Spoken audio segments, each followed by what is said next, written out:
অবশেষে পাল্টাপাল্টি হামলার মধ্যেই যুদ্ধবিরতিতে রাজি হলো ভারত পাকিস্তান। যুক্তরাষ্ট্রের মধ্যস্থতায় দুই দেশ সংঘাত বন্ধ করেছে বলে জানিয়েছেন মার্কিন প্রেসিডেন্ট ডোনাল্ড ট্রাম্প। আর যুদ্ধবিরতিতে সম্মতির কথা নিশ্চিত করেছেন পাকিস্তানের পররাষ্ট্রমন্ত্রী ইসহাক দার ও ভারতের পররাষ্ট্র সচিব বিক্রম মিশ্রি। এ বিষয়ে আলোচনার জন্য স্টুডিও থেকে যুক্ত হচ্ছেন সহকর্মী রবিউল ইসলাম আওলাদ। যাচ্ছি তার কাছে। রবিউল, ভারত পাকিস্তান যুদ্ধবিরতির সম্পর্কে কি তথ্য আছে আপনার কাছে? ধন্যবাদ। এই মুহূর্তে সবচেয়ে বড় খবর হলো ভারত পাকিস্তান যুদ্ধবিরতি হয়েছে।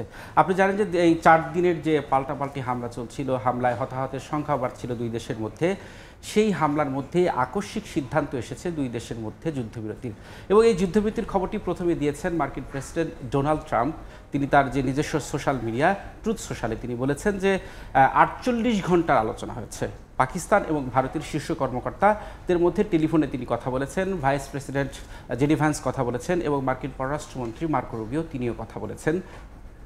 তারা আলাদাভাবে সোশ্যাল মিডিয়ায় এবং টুইটার সহ সব কিছুতেই তারা জানিয়েছেন যে, এবং এই কথা শুধুমাত্র কিন্তু যে আলোচনা হয়েছে ভারতের পররাষ্ট্রমন্ত্রী ভারতের প্রধানমন্ত্রী নরেন্দ্র মোদী এবং পাকিস্তানের প্রধানমন্ত্রী শাহবাজ শরীফ থেকে শুরু করে পাকিস্তানের সেনাপ্রধানের সাথেও তারা কথা বলেছেন। এবং এই কথা বলার পরপরই উভয় পক্ষের পক্ষ থেকেও, ভারত এবং পাকিস্তানের পক্ষ থেকেও নিশ্চিত করা হয়েছে যে যুদ্ধবিরতিতে তারা উভয় পক্ষ রাজি হয়েছে। এই যে যুদ্ধবিরতি, পাকিস্তানের যে পররাষ্ট্রমন্ত্রী ইসহাক দার তিনি কিন্তু বলেছেন শুধু যুক্তরাষ্ট্রের মধ্যস্থতা নয়, তাদের সঙ্গে 3 ডজনের বেশি দেশ অর্থাৎ 36টিরও বেশি দেশ যুদ্ধবিরতির বিষয়ে এক ধরনের কথা বলেছে।